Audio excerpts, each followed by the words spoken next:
We came in with an idea of focusing on a mindset of mission, team, me. We talked about it all week, and we wanted to put the mission first, and team first, and me last. And I thought we had a lot of guys do that today. We did it together. We put ourselves out there. We knew we could play winning football.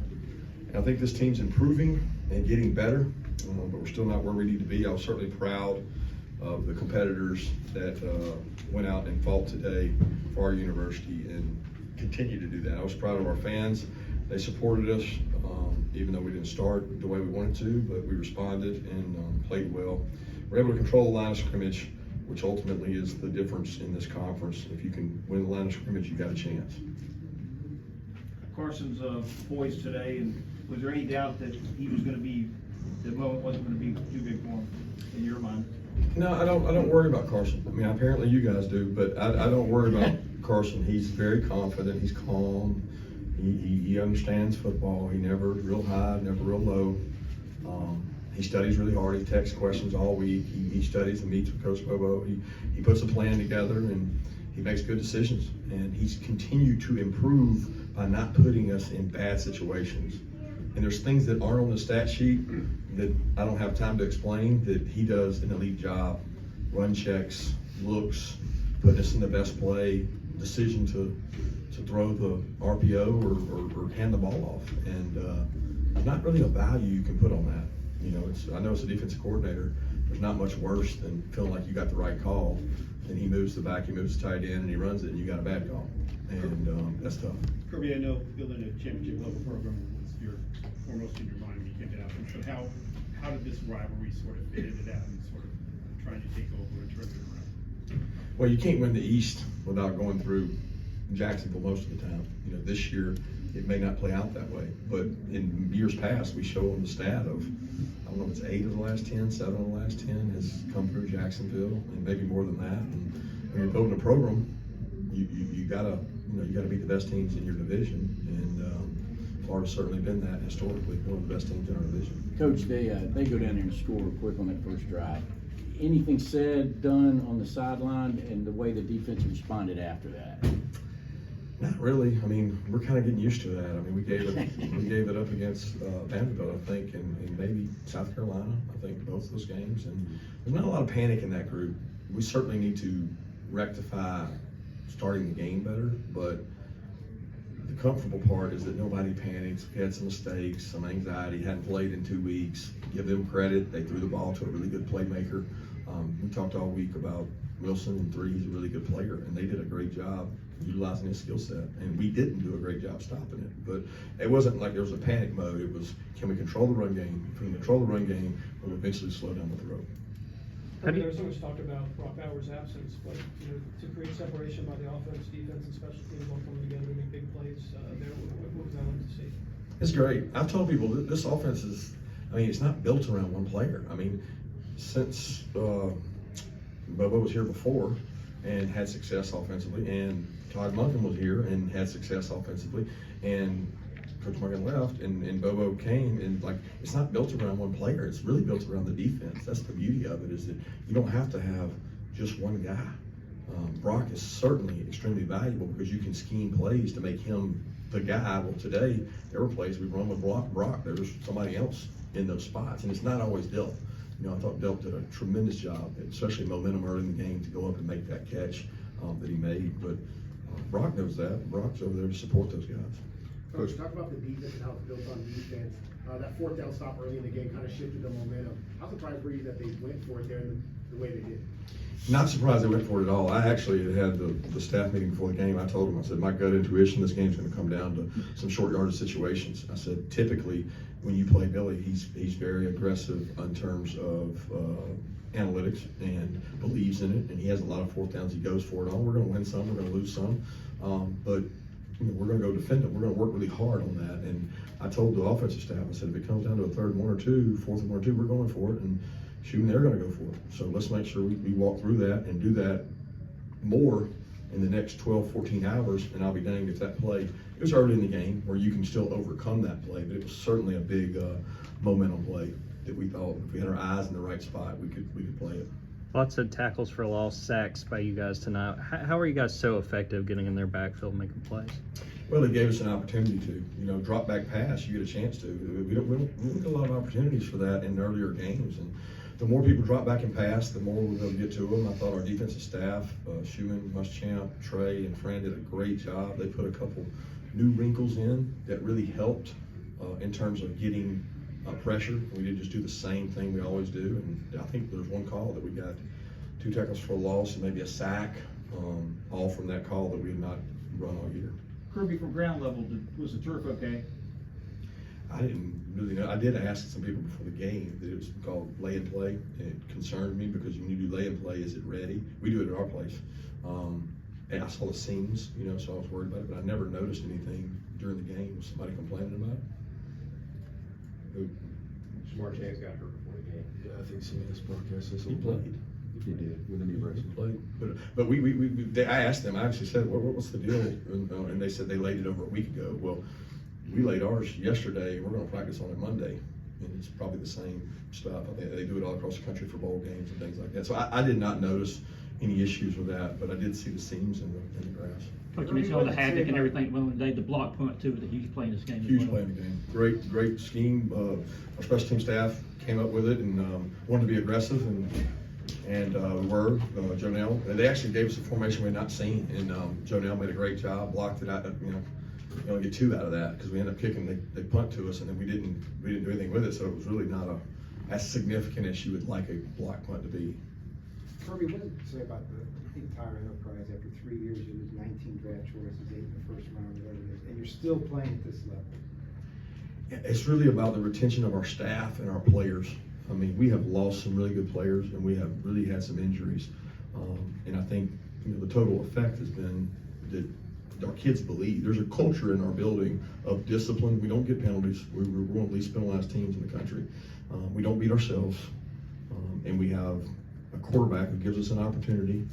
And we've got defensive players that play really hard. I mean, it's a recipe for you to have success. The margin of that success is certainly measured by you guys by wins and losses. But for me, it's the character of the kids I get to coach.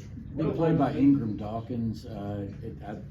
I didn't know he was going to play. Did you sneak him in there? Was he able to come back kind of surprised? We talked about it. Everybody that asked, I never asked about him. So you just ask. He was back during the week, and he's not healthy. He's not completely healthy, but he shut him down for 6 weeks, and they felt like it was time for him to come back. And he said, "Coach, I'm either going to, this foot's either going to give or it's not." He said, "I can't keep sitting. I got to go play." And so he felt really good this week. I don't think he's in very good shape, but he was an added boost for us, just morale-wise, to get a guy back that we think could have had one of his best years, and he hadn't been able to. So I was really proud of him to get that sack fumble, the first fumble of the season to recover. We're glad to have the success that you had today.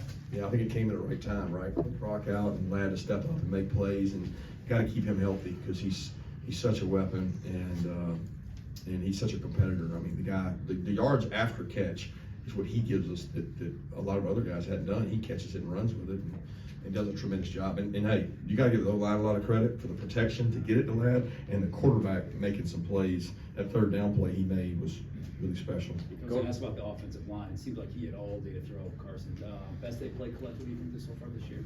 I don't know. They played good a lot. They played really good a lot. I think they played a good team. They zeroed us. They blitzed us.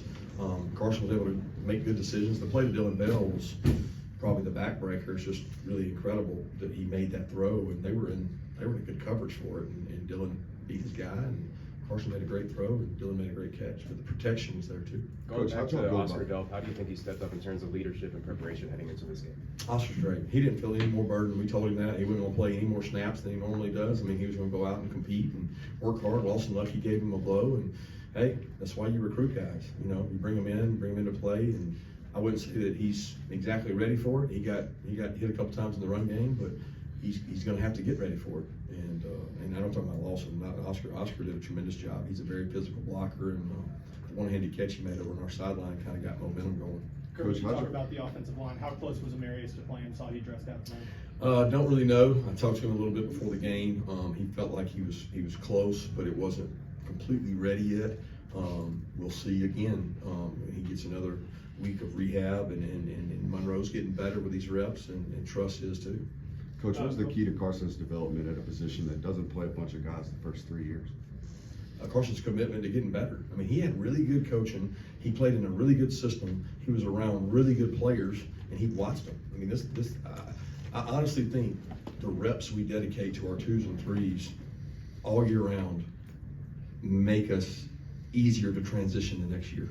So I felt great about Carson coming into the season because of the work he had. I mean, we go out and make him go against the one defense. So he plays against a good team. Coach, between the turnover and between the stop on 4th down, how beneficial was that for the offense, not just scoring points, but also building confidence for them? Yeah, the field position battle, I mean, that's just overwhelming. You feel like on defense, you're constantly against the wall. When the offense walks out there and starts, I don't know what yard line we were on those 2 times, but those were big momentum builders. It's been about a month since you've been at home, looking ahead how excited you get back at home, and schedule-wise, do you kind of like going that long without a home game? I don't care about the schedule. I mean, whatever it is, it is. We just strap it on and go. But it's going to be a big one next week. That's what you're getting at. I mean, that's a really good team. I've always said they're extremely physical, big, tough. Eli does an incredible job on offense. Nobody's playing better offensively right now in the country than they are with their quarterback. So we looked at them in the off week, and we took a day and said, hey, we're going to look at these guys before we move to Florida, and they're good. And they'll be well rested coming into our place. Kirby, I know you probably don't care about Tuesday night, the first set of rankings, but what are you typically doing on a Tuesday night when those come out? Well, we work on all our tape. We watch the practice, and then we go 3rd down, plan, and go over that. I mean, I don't even see it. I get text messages about it, things like that. But we all know the deal. I mean, you got to win the games you play and take care of that. The rest of it is out of our hands. Brock obviously doesn't play today, but he travels with you. Why bring Brock? Obviously doesn't play today, but he still travels with you guys. What does he bring to this team even though he's not able to help and be? I just wanted to make sure he rehab. Put my own eyes on him. No, he's great. He wanted to come. He's the spirit of this team. I mean, for this guy has been at every meeting. He was at the punt walker today. I mean, he goes to everything, and he's front and center, on time, ready to go, and still gets all his rehab done. So, I mean, that's just the kind of kid he is, and everybody looks at him like, we've had other guys get that injury and they disappear for weeks and they have to come back. He ain't missed anything. He loves football and he loves his team. Coach, I know you don't care about the outside noise. Every week it seems like the National League is picking a team to upset Georgia. Yeah. How do you keep that from seeping into the locker room for the guys if they're listening to that outside noise? I don't even hear it. I mean, I literally don't, so I don't address it. I think they may hear it because they're on their phones 24/7, and it bothers me that they may hear that, or they may feel anxiety, they may feel pressure from this, win thing. At the end of the day, the quickest way to lose it is think about that. So when you think about attacking somebody and coming after them every play, and with a mindset of Friday the 13th, they can't kill Jason. He keeps coming back, man. Like you got to keep going that way and think that way aggressively, so you're not paranoid about that. And I don't see it or hear it, but I know it's out there. Somebody texted me before the game. It's like all these people predicting that we're not gonna, win today, and I'm just like, golly, where's that coming from? Supposed to be my friend. He didn't like to recruit though, so that's all it gets him. Let's take 2 more questions. Coach, I know he's not by y'all, but as far as Dejon Edwards goes, do you think he's one of the more underrated running backs in the league? I think he's an unbelievably tough kid that runs really hard, has great vision and balance. People hate tackling him, and he plays behind a really good offensive line and a good offense, and he makes the most of it. You've not met a more durable, tough. I mean, he picked up a blitz today, and he threw it up in there. And he's about 200 pounds, and the guy Cummins about 230, 240, and says a lot about him and who he is. You talked about Missouri's quarterback play, but how do you evaluate number 3 and number 7 for Missouri heading into next week? Well, that wouldn't be fair because I had one day, and it's like I know how talented they are. We recruited really both of them, but one of them hard. I know that they're terrorizing defenses across our conference, and they're extremely talented in a good system. I asked Bullard about the opening drive touchdowns. You guys are giving up 3 times this season, and he said we have to wake up. Is that something you guys have talked about? Or? I think we're awake. If anything, we may be overdoing it. Sometimes I think that we we think it over, we think too much, we do a lot with our players, we walk through, we do 100-play scripts the day before the game, the day of the game. Maybe we're overdoing it, maybe we're a little nervous, I don't know, but I'd rather have them finish the way they finished than start the way they start. Thank you.